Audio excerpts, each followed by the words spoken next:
Alors, en attendant d'avoir un peu plus de participants, je vais déjà vous partager des liens qui vous seront utiles. Donc, dans le cadre du projet Boost, il y a une foire aux questions qui a été réalisée, qui est disponible sur le site de l'APD. Vous l'avez en français, également en néerlandais. Il y a également une petite vidéo qui a été réalisée par l'APD pour vous expliquer et vous familiariser avec les concepts de l'analyse d'impact relative à la protection des données, donc le sujet de cette session-ci. Ma collègue, dans une session précédente, a essayé également de montrer une vidéo, ça ne marchait pas. Du coup, en fait, ce que je fais, je vais prendre les devants et vous envoyer le lien YouTube. La vidéo est disponible là-dessus.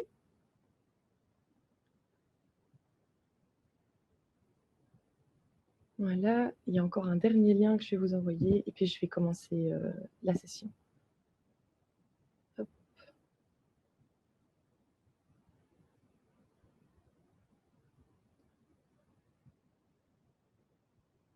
Voilà, donc le dernier lien parle du projet Boost, donc qui est vraiment pour aider les micro et petites et moyennes entreprises à se mettre en conformité avec le GDPR. Il y a plein d'outils qui ont été réalisés. Ils sont accessibles sur le site internet de l'APD, donc dans la section Boost. Je vais débuter. Alors, je vais commencer par vous montrer la vidéo. J'espère que ça va fonctionner. Si ça ne fonctionne pas, vous avez le lien. Alors, hop. Dites-moi si ça fonctionne. C'est un problème avec le son, j'arrête.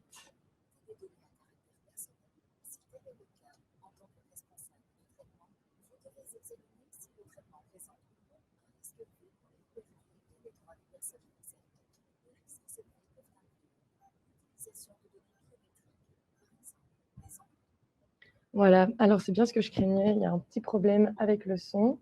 Donc je vais vous inviter à aller regarder cette vidéo après peut-être la session, notamment pour les questions et réponses.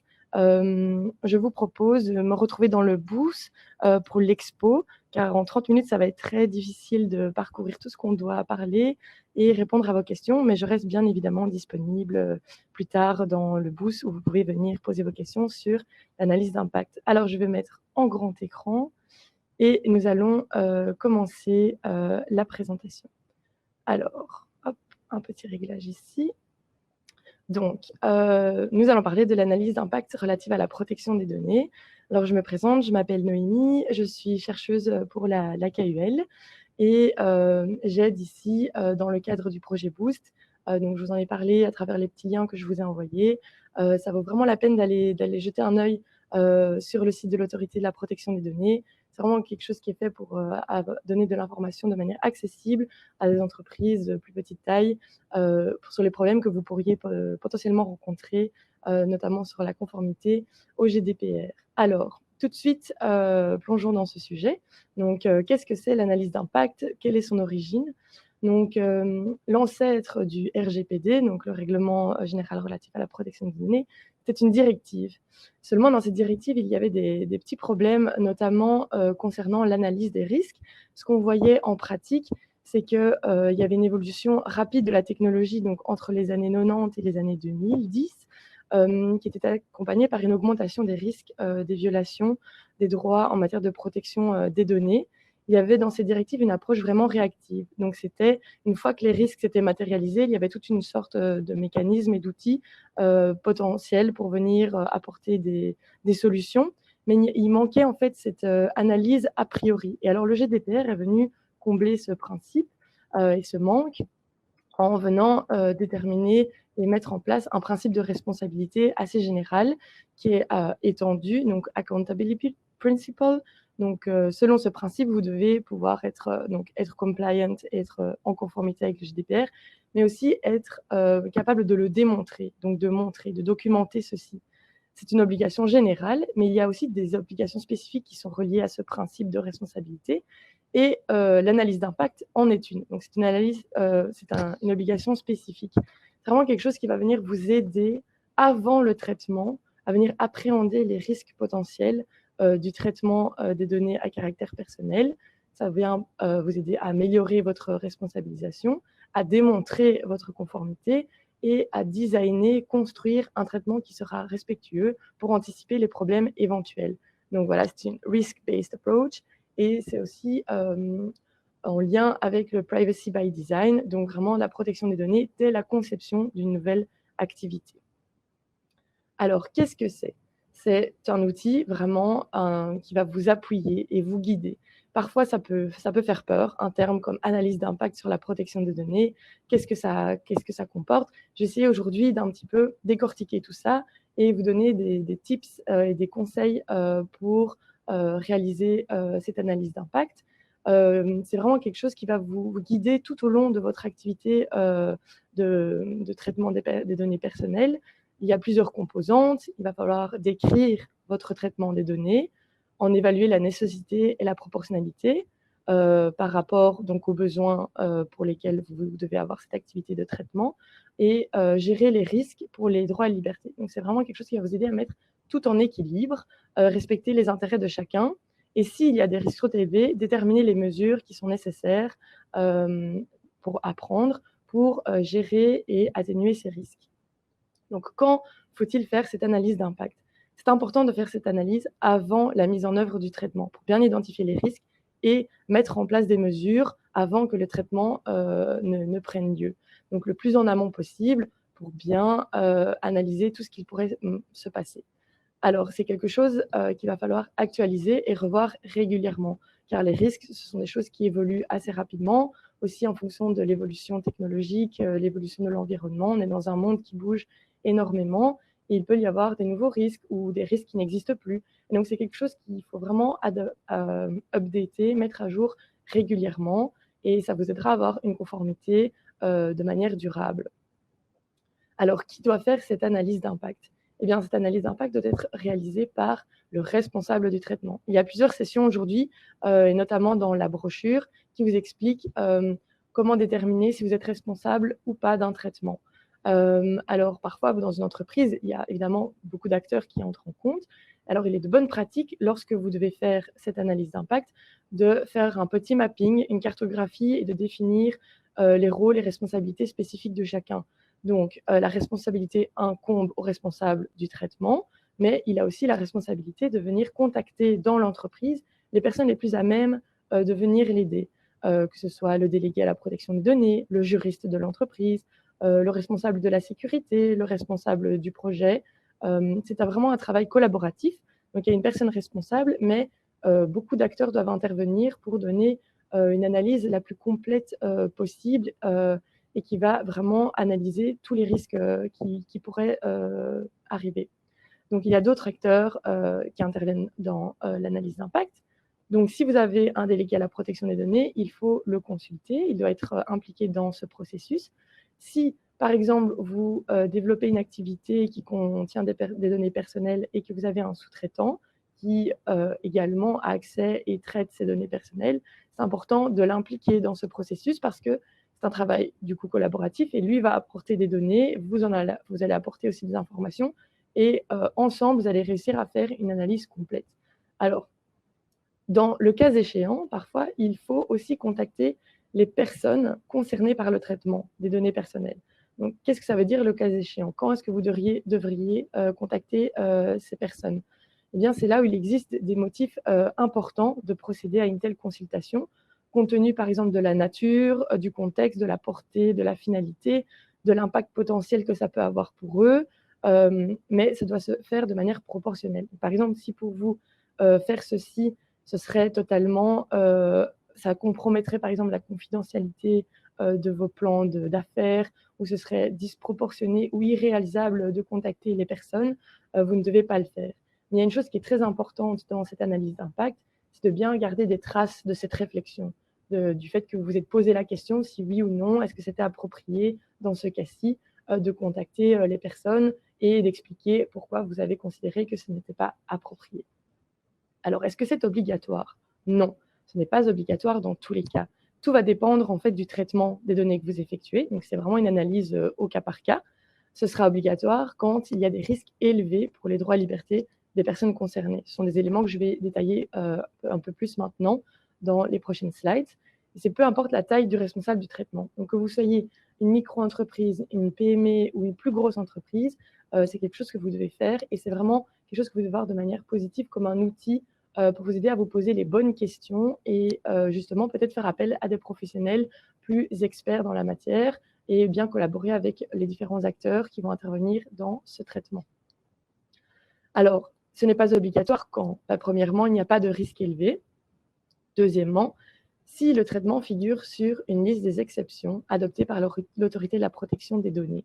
Donc, sur le site de l'APD, et ça c'est quelque chose que j'explique un peu plus loin aussi, il y a 2 listes. C'est une possibilité que les autorités nationales peuvent faire, d'adopter une liste où il y aura toutes des activités qui sont listées, pour lesquelles, par exemple, une AIPD sera toujours requise, et il y a la possibilité d'adopter une liste où il y a des activités qui sont listées pour lesquelles une AIPD n'est pas nécessaire.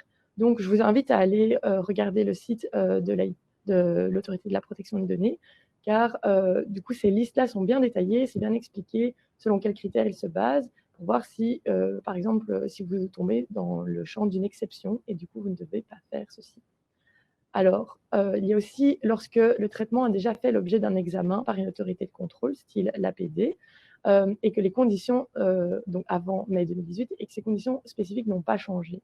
Mais c'est vraiment important d'analyser les risques dans l'état actuel des choses et de bien réévaluer la situation. Une autre exception, c'est par exemple, vous avez déjà mené une AIPD pour un traitement des données personnelles qui est très similaire et de fait, le traitement nouveau va se rapporter à cette AIPD. Dans tous les cas, par exemple, si vous bénéficiez d'une des exceptions ici présentes, c'est important de motiver et de documenter. Donc, par exemple, non, je ne dois pas faire d'AIPD parce que je tombe sous le champ d'une exception, voici laquelle, et vous expliquez. C'est vraiment important de garder ceci parce que ça vous permet, de un, d'accroître la transparence, mais aussi d'être en conformité avec l'obligation plus générale de gestion adéquate des risques et de responsabilisation. Alors, c'est obligatoire quand il y a des risques élevés pour les droits et libertés des personnes concernées. Donc, il faut un risque.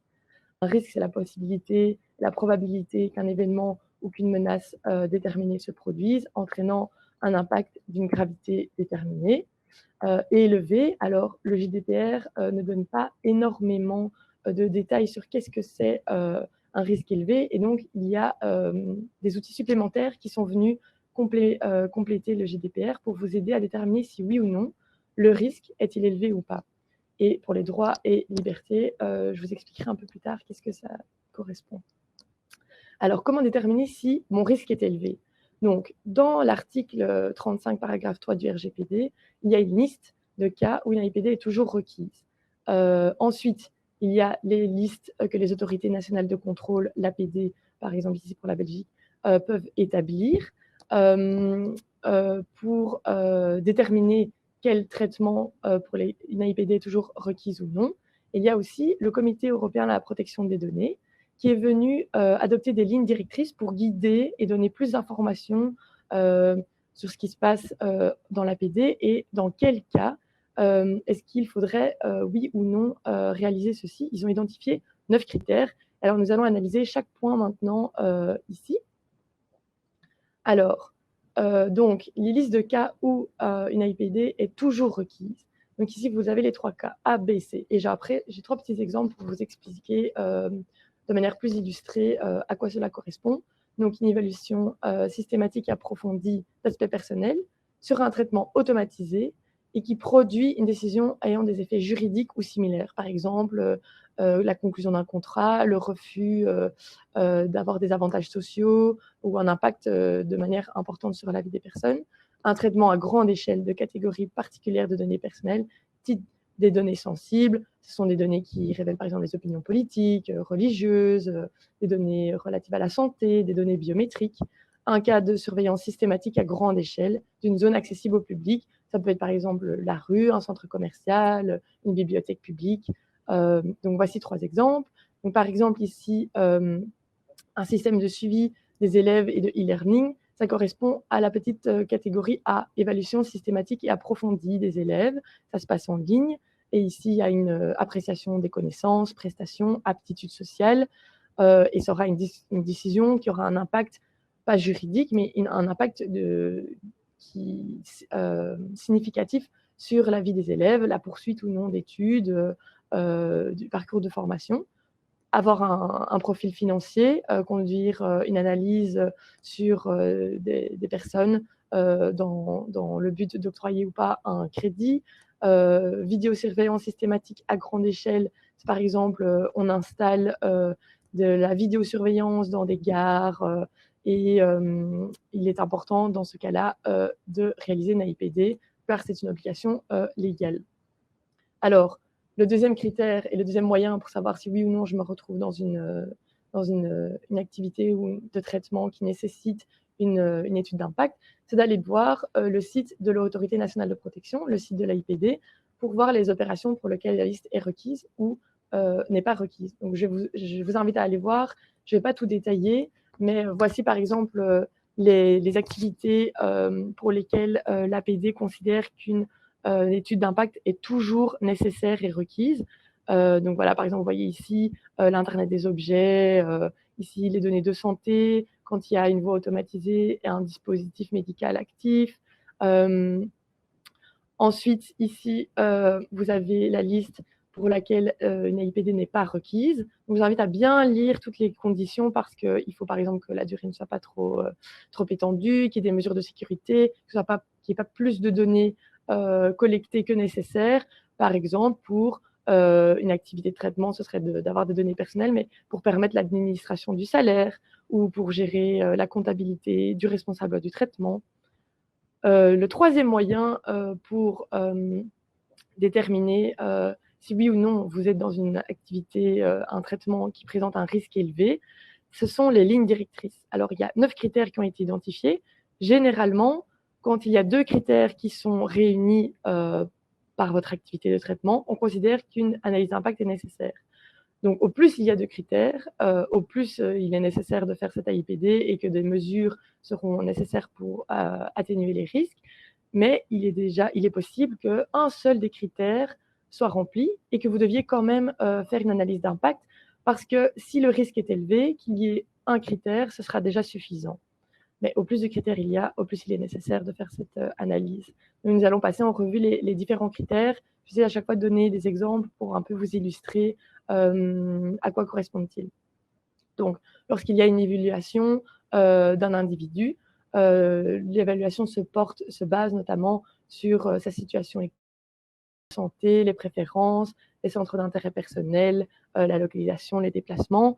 Donc, ce serait par exemple un établissement financier qui passe au crible ses clients pour accorder un crédit ou pas, une société de biotechnologie qui va proposer des tests génétiques afin d'évaluer et de prédire les risques de maladie, les problèmes de santé, ou encore tout simplement une entreprise qui, analysant les usages ou la navigation sur son site web, va créer des profils comportementaux et des profils de targeting marketing.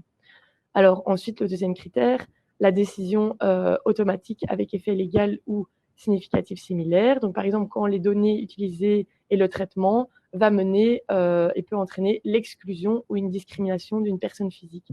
Donc c'est soit un effet légal, donc quelque chose comme l'annulation d'un contrat, le refus d'un droit, un avantage social, le refus d'admission à un service, ou des effets similaires, significatifs, donc qui vont impacter les personnes de manière importante, qui peuvent conduire à une discrimination et une exclusion de manière significative, donc avoir un impact prolongé.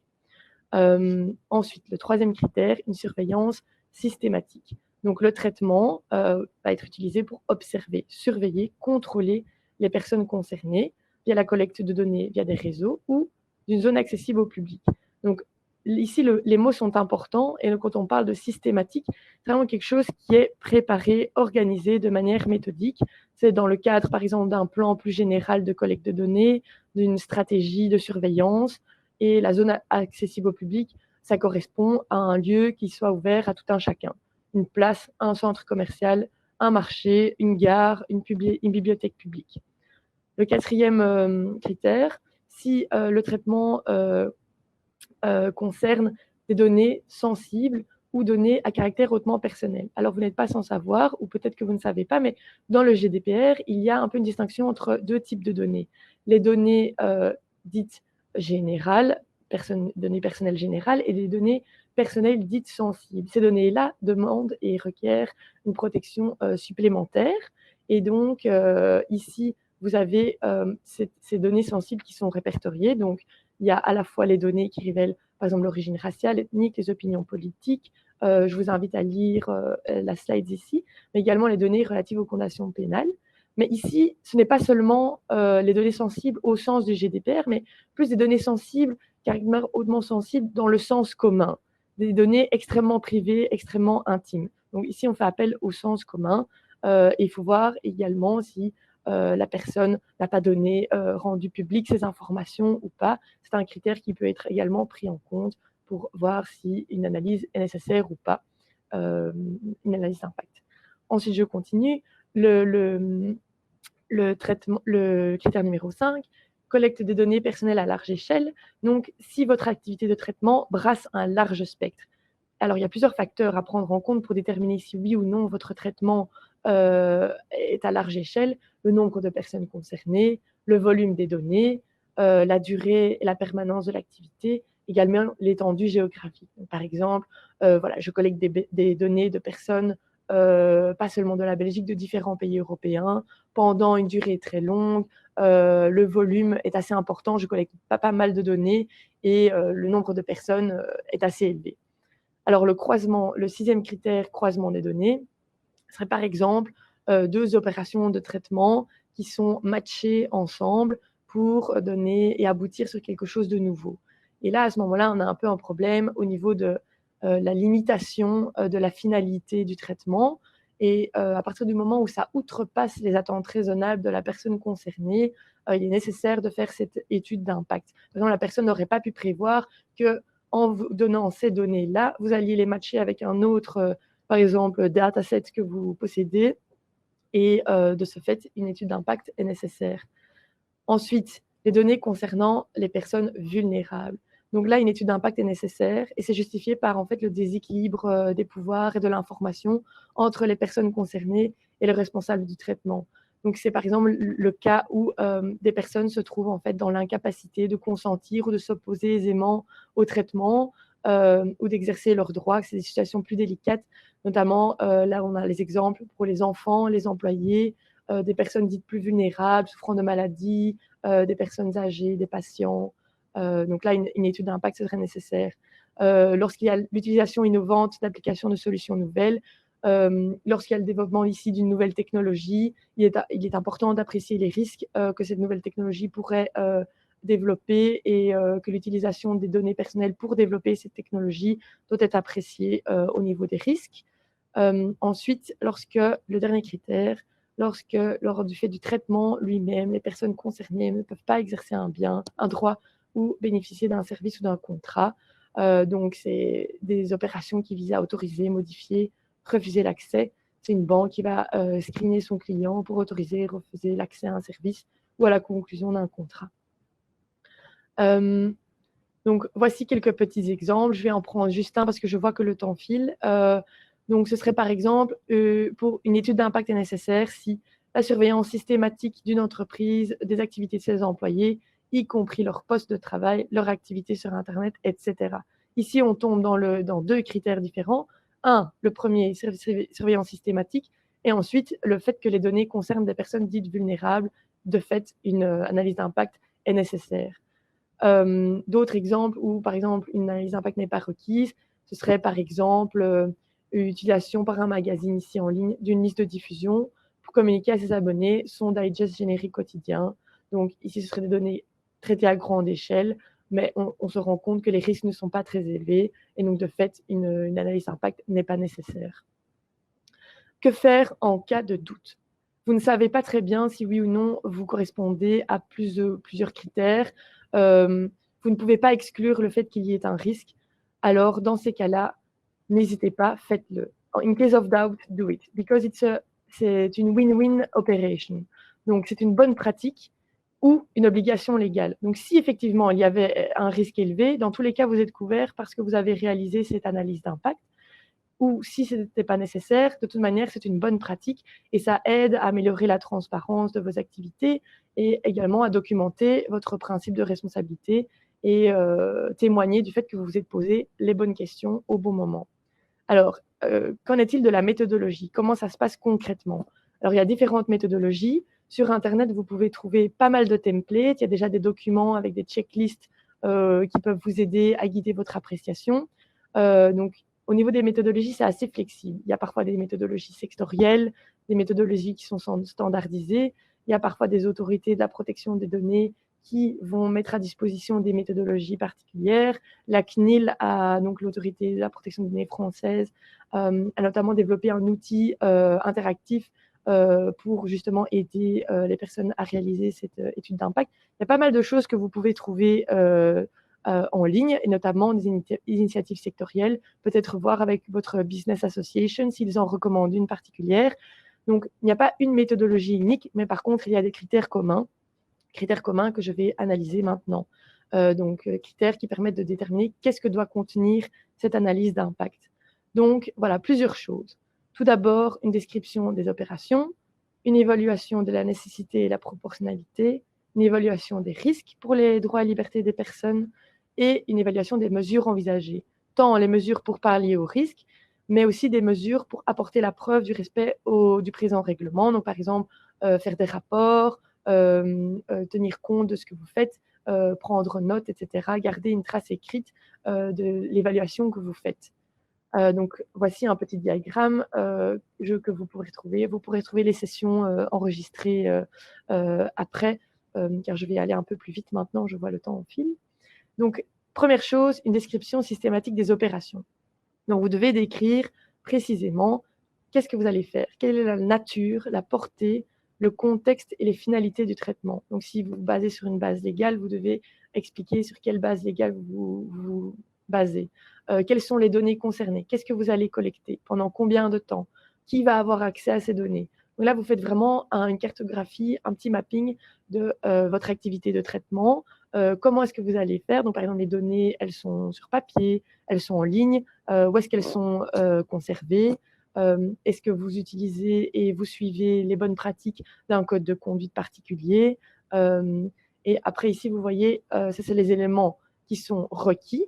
Il y a des éléments additionnels que vous pouvez, en tant que bonne pratique, également ajouter à cette description des activités. L'origine des données, la relation entre le responsable et du traitement et les personnes concernées, donc dans quel cadre cela se produit-il, le degré de facilité avec lequel on peut identifier les personnes, etc. Ensuite, une évaluation de la nécessité et de la proportionnalité. Alors, vraiment, l'étude d'impact, ça vous aide à réaliser une espèce de balance, un équilibre. Donc, il faut choisir les mesures les moins intrusives pour le droit des personnes, tout en atteignant le but que vous vous êtes fixé pour atteindre ces opérations. Quelle est la finalité du traitement? Il faut un équilibre adéquat entre vos intérêts et les intérêts des personnes. Donc, il faut bien expliquer, ici, vous avez tout un tas de composantes que vous devez fournir, notamment une description des mesures qui sont prises pour assurer cette proportionnalité, notamment les données qui sont adéquates, pertinentes et limitées à ce qui est nécessaire, une durée de conservation limitée, donc pas par exemple dire « ok, je garde les données pendant 10 ans », il faut que ce soit bien utile pour votre activité. « Ok, pour cette activité, je vais avoir besoin des données pendant autant de temps », j'indique et je reporte, et enfin je documente ceci. Quelles sont les mesures qui seront utilisées pour les droits aux personnes concernées, notamment comment vous allez mettre en place leur droit à l'accès, le droit à la rectification, etc. Ensuite, une analyse des risques pour les droits et libertés des personnes concernées. Donc, ça incombe l'identification de ces risques, l'analyse de ceux-ci et l'évaluation. Comprendre vraiment qu'est-ce qui se passe. C'est une analyse contextuelle. Donc, tout, c'est apprécié au cas par cas. Il y a deux types de risques. Donc, le risque inhérent et le risque résiduel. Le risque résiduel, c'est important, c'est même si les mesures même en prenant des mesures pour pallier au risque, le risque demeure, alors le risque sera considéré comme résiduel. On va voir que ça a une importance particulière. Alors, quel risque pour les droits et libertés des personnes physiques en général? Du coup, leurs droits fondamentaux. Ce n'est pas seulement le droit à la vie privée, le droit à la protection des données, c'est bien plus large que ça. S'il y a d'autres droits qui sont impactés, notamment le droit à la liberté de penser, la freedom of expression, libre circulation, etc. Donc, par exemple, ici, vous voyez sur cette slide les conséquences négatives que pourrait avoir votre activité de traitement. Par exemple, une discrimination, un vol d'identité en cas de perte de données, des pertes financières, atteinte à la réputation, perte de confidentialité, etc. Et tout ce que ça pourrait correspondre pour les personnes.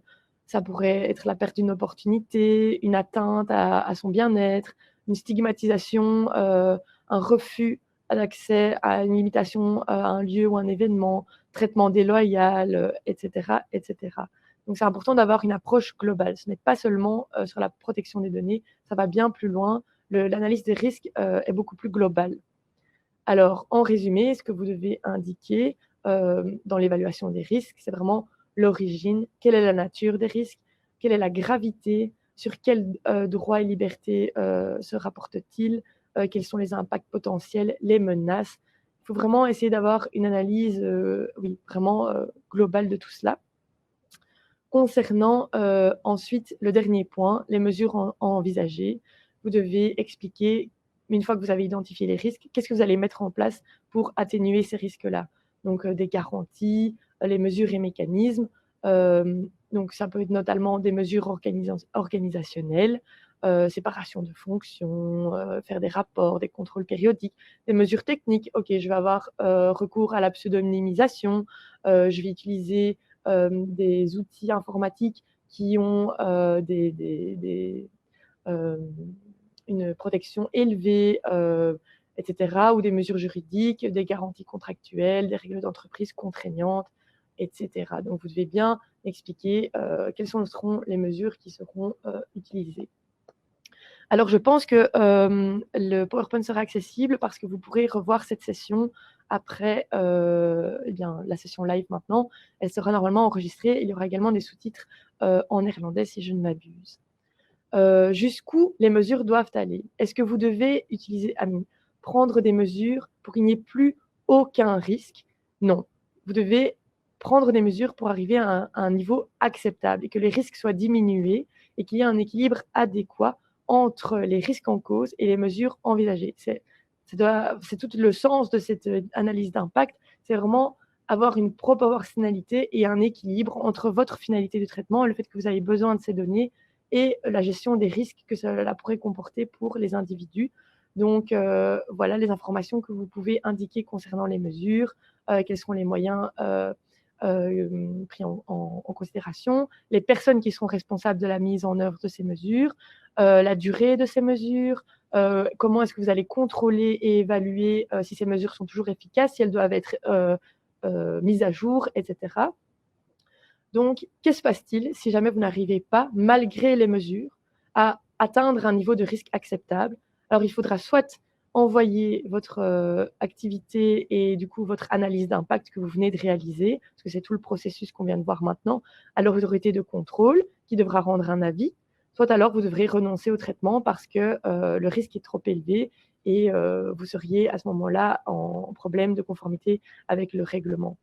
Donc, vous pouvez faire une analyse d'impact pour un seul traitement de données personnelles ou pour un ensemble de traitements similaires. Donc, par exemple, que ce soit plusieurs acteurs qui mettent en place la même activité ou si c'est un seul responsable de l'activité qui va mettre en place une activité à différents endroits, dispositifs, par exemple, ici, de vidéosurveillance diffusée dans plusieurs gares. Alors, est-ce que c'est un document public? Non, il n'y a aucune obligation de publier cette AIPD. Cependant, il est recommandé et c'est une bonne pratique de publier un petit rapport, un résumé de cette analyse d'impact. Ça permet de favoriser la transparence de vos activités et de surtout montrer un peu patte blanche et améliorer la confiance avec les parties prenantes, et notamment les personnes qui sont sujettes à vos activités de traitement. Alors, est-ce que vous devez consulter, oui ou non, l'autorité à la protection des données? En principe, non. Vous ne devez pas pour chaque analyse d'impact que vous faites, sauf si, comme on l'a vu, il y a un risque résiduel. Donc, malgré les mesures prises, vous n'arrivez pas à avoir un niveau acceptable de risque. Alors, il faut soumettre votre AIPD à l'autorité de protection des données. Parfois également, dans certaines activités, il y a la législation nationale d'un État membre qui le requiert, ou lorsque vos traitements entrent dans le cadre de la directive police et justice. Plus d'informations là-dessus sont sur le site de l'Autorité de la protection des données. C'est bien indiqué, c'est bien expliqué. Donc, comment faire pour les contacter si vous devez leur soumettre, par exemple, votre analyse d'impact. Il y a un formulaire et donc il y a des informations que vous devrez fournir. Et il y a un petit guide qui est mis là pour vous aider à remplir le formulaire. Et ils reviendront vers vous avec un avis et une opinion sur votre activité. Qu'est-ce qui se passe si vous ne faites pas cette analyse d'impact? Eh bien, vous risquez des sanctions, bien évidemment, parce que vous seriez en défaut de conformité avec le RGPD. Alors évidemment, les sanctions, c'est quoi? Ce sont des amendes. Donc voilà, s'il s'avère qu'il y a des risques élevés et que vous devez faire une AIPD et que vous ne le faites pas, c'est un risque qu'il y a à avoir effectivement en cas de contrôle ou si quelqu'un porte plainte, il est possible qu'il y ait des sanctions et ce sera des amendes. Alors, en conclusion, voici un petit schéma mind mapping pour un peu, c'est quelque chose que j'ai tiré de la CNIL, je trouvais que c'était franchement bien fait. C'est un petit cheminement et un processus de quand vous lancez une nouvelle activité de traitement où il y aura des données personnelles. Voilà, vous voulez développer une nouvelle activité, vous aurez besoin de données personnelles. Et là, vous avez tout le petit cheminement, l'analyse, vous devez catégoriser comment éviter les risques. Alors, je vous laisserai lire ça à votre aise. Donc, les slides seront mis à disposition, j'imagine. Mais sinon, il y a le petit lien ici où vous pouvez aller sur le site de la CNIL pour lire ça plus en détail. Mais ça vous aide bien à résumer quel est le cheminement à prendre au niveau de l'analyse, l'évaluation des risques, que faire, et puis pour prendre les bonnes mesures pour pallier à tout cela. Voilà, quelques liens utiles, bien évidemment le RGPD, bien évidemment aussi le site de l'Autorité belge de protection des données. Très important, il y a un max d'outils là-bas, vous pourrez trouver des informations complémentaires et il y a pas mal de liens pour aussi d'autres démarches, les lignes directrices, les outils. Il y a aussi pas mal d'outils en ligne pour faciliter les démarches, notamment des templates, puis aussi à la brochure que je vous ai envoyé le lien en début de présentation. Alors voilà, je vous remercie vivement pour votre attention. Je serai dans le booth normalement dans l'expo. Si jamais je peux un peu plus détailler certains points de cette présentation, il y avait beaucoup de choses à couvrir aujourd'hui, mais j'espère que ça a été utile et que je vous ai un peu expliqué et démystifié l'AIPD et en quoi ça peut être un outil vraiment positif et facile d'accès pour vous et le traitement des données personnelles que vous faites dans le cadre de vos activités. Donc voilà, je vous invite à aller dans les sessions prochaines et je vous remercie et donc voilà, merci pour votre écoute.